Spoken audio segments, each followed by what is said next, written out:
신생아를 출산한 부부는 주목해주세요. 신생아 특례 대출을 둘러싼 궁금증. 지금 바로 해소해드립니다. 올해 신혼부부 사이에서 신생아 특례 대출에 대한 관심이 집중되고 있습니다. 혼인신고 여부와 관계없이 출산 가구를 지원하기 위해 출시된 신생아 특례 대출. 오늘은 신생아 특례 대출을 둘러싼 다양한 궁금증을 해소하기 위해 상품 소개, 지원 내용, 추가 출산 시 적용되는 금리 혜택, 유의해야 할 사항, 자주 하는 질문 순으로 자세히 알려드리겠습니다. 신생아 특례 대출이란? 저출산 극복을 위하여 출산 가구에 대해 주택 구입자금과 전세자금을 저리로 지원하는 정책 금융입니다. 신생아 특례 대출은 크게 세 가지 특징이 있는데요. 첫 번째, 대출 실행 기간 동안 시중은행 대출금리 대비 1에서 3%포인트 낮은 금리를 고정금리로 이용 가능합니다. 두 번째, 고금리의 시중은행 대출을 이용 중인 출산 가구가 저리의 신생아 특례 대출로 대환함으로써 출산 가구의 주거비 부담이 더욱 완화될 수 있도록 주택의 신규 구입과 임차뿐만 아니라 기존 주택담보대출의 대환을 지원합니다. 세 번째, 신생아를 추가로 출산하시는 경우 0.2%포인트 우대금리 인하 혜택을 제공해드리고 있으며 특례금리 혜택 제공기간은 구입자금 5년, 전세자금 4년 연장으로 더 강화된 혜택을 만나보실 수 있습니다. 다음은 신생아 특례 대출의 지원 내용에 대해 자세히 살펴보겠습니다. 신생아 특례 대출은 주택을 구입하고 싶은 분들에게 맞는 신생아 특례 구입자금 대출이 있으며 전셋집을 구하고 싶은 분들에게 적합한 신생아 특례 전세자금 대출로 구성되어 있습니다. 특례 대출은 대출 신청일 기준 2년 이내에 출산한 무주택 세대주를 대상으로 보고 있는데요. 구입자금 용도의 기존 주택담보대출을 대환하고자 하는 경우 1주택자까지 지원합니다. 다만 2024년에는 2023년 1월 1일 이후 출생아를 둔 출산가구와 입양가구를 지원합니다. 구입자금은 주택가격이 9억 원 이하인 주택에 대해 최대 5억 원까지 지원하며 전세자금은 보증금이 5억 원 이하 주택에 대해 최대 3억 원까지 지원합니다. 다만 기존 대출금을 대환하는 경우 기존 대출금 잔액과 신생아 특례 대출의 대출 한도 중 작은 금액만큼 대출이 가능합니다. 대출금리는 특례기간 동안의 특례금리와 특례금리 종료 후의 적용금리로 구분되는데요. 특례기간 중 구입자금 대출은 연소득과 만기에 따라 1.6에서 3.3%까지 금리를 5년간 적용받으며 전세자금은 연소득과 보증금에 따라 1.1에서 3.0% 금리를 4년간 적용받습니다. 특례금리 종료 후 적용금리에 대해 설명드리겠습니다. 구입자금 대출의 경우 연소득 8.5천만 원 이하 대출 이용자는 기존 특례금리에서 0.55%포인트 가산된 금리를 적용받고 연소득 8.5천만 원 초과인 대출 이용자는 시중은행 주택담보대출 금리 중 최저 수준의 금리를 적용받습니다.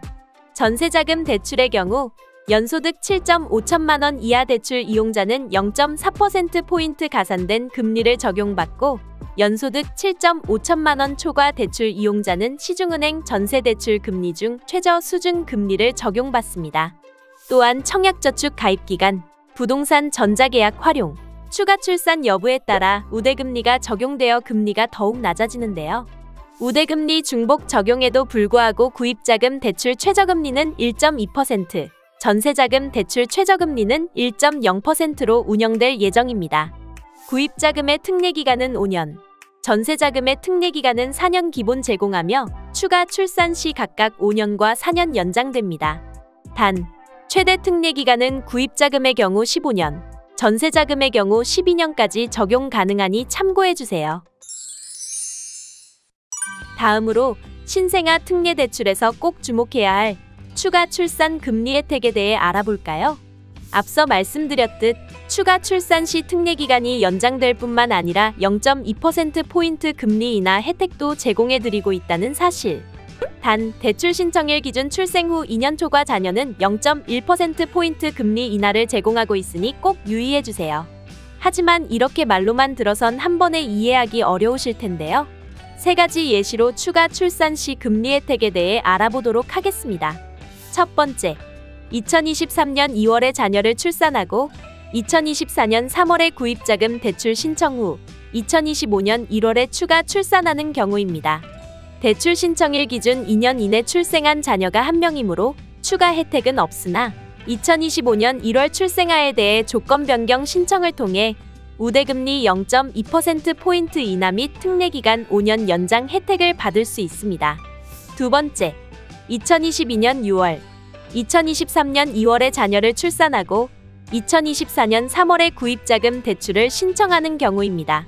대출 신청일 기준 2년 이내 출생한 자녀가 2명이므로 신규 출산에 따른 우대금리 0.2%포인트 인하를 적용하고 특례금리 적용 기간은 5년 연장됩니다. 셋째, 2022년 6월, 2023년 2월 자녀를 출산하고 2025년 1월에 구입자금 대출을 신청하는 경우입니다. 대출 신청일 기준 2년 초과 출생아 1명, 2년 이내 출생아 1명이므로 첫째 자녀에 대하여 우대금리 0.1%포인트가 적용됩니다. 자, 그렇다면 지금부터 신생아 특례대출을 신청할 때 유의해야 할 사항으로 무엇이 있는지 살펴보겠습니다. 첫 번째, 신생아 특례대출은 주택의 구입자금과 임차자금 용도로 지원되며 기존 주택담보대출을 대환하는 경우 금융거래 확인서를 통해 기존 대출금이 주택 구입 용도로 대출받은 자금인지 확인한 후 기존 대출금 상환 용도로도 지원됩니다. 두 번째, 동일한 출생아에 대해서는 부와 모중 1회 대출을 받을 수 있으며 대출 실행 후 출생아의 주민등록번호를 통해 중복대출 여부를 관리할 계획이므로 꼭 참고해주세요. 세 번째, 미혼 부부가 특례대출을 이용하는 경우 대출 신청인과 출생아의 가족관계증명서를 교차 확인할 예정입니다. 확인된 실제 부모의 소득, 순자산, 무주택 여부 등을 종합적으로 검토한 후 대출을 지원합니다. 네 번째, 입양아에 대한 대출을 이용하는 경우 입양관계증명서와 가족관계증명서로 실제 입양 여부와 가족관계를 확인할 계획이며 대출 실행 후에도 입양 상태 유지 여부를 지속적으로 점검합니다. 지금까지 신생아 특례대출에 대해 자세히 알아보았는데요. 지금부터 많은 분들이 남겨주셨던 질문을 모아 팩트체크로 답변해드리는 시간을 가져보겠습니다. 대출 신청은 어디서 하나요?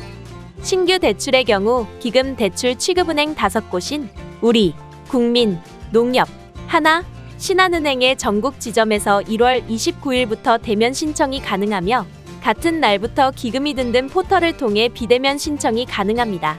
다만 기존 대출금을 대환하고자 하는 경우 보다 안정적인 대출 관리를 위해 기금이 든든 포털을 통한 비대면 신청으로 통합하여 운영됩니다. 대면 신청은 향후 대출 수요 등을 고려하여 확대 운영됩니다. 주택 가격 판단 기준은 무엇인가요? KB부동산 또는 한국부동산원 가격 정보를 통해 주택 시세를 확인하며 매매계약서상 실매매 금액과 비교하여 낮은 금액을 주택 가격으로 적용합니다. 시세가 없는 경우에는 주택 공시가격, 분양계약서상 분양가격, 감정평가액 순으로 판단합니다. 대출 가능한 주택 유형은 무엇인가요? 구입자금은 아파트, 연립, 다세대, 단독, 다가구 주택에 대해 지원되며 분양권 또는 입주권을 보유하거나 해당 주택에 입주하는 경우에 지원이 가능합니다. 전세자금은 아파트, 연립, 다세대, 단독, 다가구 주택 및 주거용 오피스텔에 대해 지원이 가능하며 분양권 또는 입주권을 보유한 경우 입주 예정 주택이 아닌 다른 주택의 임차보증금도 지원받을 수 있습니다. 특례기간 5년 종료 후 연소득과 순자산 요건 등을 재심사하나요? 소득, 순자산 등 대출 자격은 최초 대출 심사 시 1회 확인하며 5년 후엔 재심사하지 않습니다. 소득이 없는 경우에도 대출을 받을 수 있나요? 전세자금은 무소득자이더라도 허그와 HF 보증서 발급을 통해 대출이 가능합니다. 다만 구입자금은 대출 이용자의 연소득 대비 대출 상환액인 DTI를 적용받아 소득이 없는 경우 대출 지원이 어려운 점 유의하여 주시기 바랍니다. 자산 심사는 어떠한 방식으로 진행되나요? 현재 자산에서 부채를 차감한 순자산을 평가하여 자산 심사를 진행합니다. 자산은 부동산, 자동차 등 비금융자산과 예금, 주식 등 금융자산을 확인하고 부채는 기존 대출금, 신용카드 연체금 등 금융부채를 확인합니다.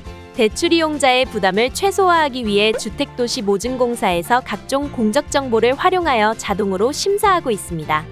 구입자금 대출 대환 시 기존 기금 대출에 적용된 우대금리는 동일하게 적용되는 건가요? 기존의 기금 대출을 이용 중인 경우 신규 분양주택 우대금리, 부동산 전자계약 우대금리는 그대로 적용되며 청약통장 가입기간에 따른 우대금리는 대환대출 신청일 기준으로 재심사하여 적용합니다. 특례금리 종료 후 시중은행 수준의 적용금리는 어떻게 결정되나요? 구입자금의 경우 한국은행이 고시하는 예금은행 주택담보대출 평균금리와 은행연합회가 고시하는 시중은행의 주택담보대출 최저금리 중 낮은 값을 적용할 예정입니다. 전세자금도 한국은행이 고시하는 예금은행 전세대출 평균금리와 은행연합회가 고시하는 시중은행의 전세대출 최저금리 중 낮은 값을 적용할 예정이며 적용금리는 주택도시기금 누리집을 통해 매월 공개할 예정입니다. 대출금 상환 방식은 어떻게 되나요? 원금균 등 상환 방식, 원리금균 등 상환 방식, 체증식 분할 상환 방식 중 한 가지 방식을 자유롭게 선택 가능합니다. 1주택자가 기존 주택 처분 조건부로 신규 주택에 대한 특례 대출 이용이 가능한가요? 기존 주택 처분을 전제로 신규 주택에 대한 특례 대출은 허용하지 않습니다. 기존 주택 처분 후 신규 주택에 대한 신규 대출을 지원받을 수 있습니다. 신생아 특례 대출에 대한 중도 상환 수수료가 있나요? 신생아 특례 대출을 3년 초과 유지한 후 중도 상환하려는 경우에는 수수료가 부과되지 않습니다. 다만 3년 이내 상환하는 경우 대출 실행일로부터 경과일 수별로 1.2% 한도 내에서 중도 상환 수수료가 부과됩니다. 지금까지 신생아 특례 대출을 둘러싼 다양한 질문들을 살펴보았는데요. 영상 시청 후 궁금한 점이 있으시다면 1월 19일부터 1월 23일까지 유튜브 댓글로 추가 질문을 5일간 받을 예정이오니 편하게 질문을 남겨주세요. 질문에 대한 답변은 1월 25일부터 26일까지 이틀간 댓글을 통해 게시할 예정이오니 많은 관심 부탁드리며 자세한 사항은 주택도시기금 홈페이지를 통해 확인하여 주시기 바랍니다. 더 자세한 내용이 궁금하시다면 신생아 특례 대출을 취급하는 5개 수탁은행을 찾아주시기 바랍니다.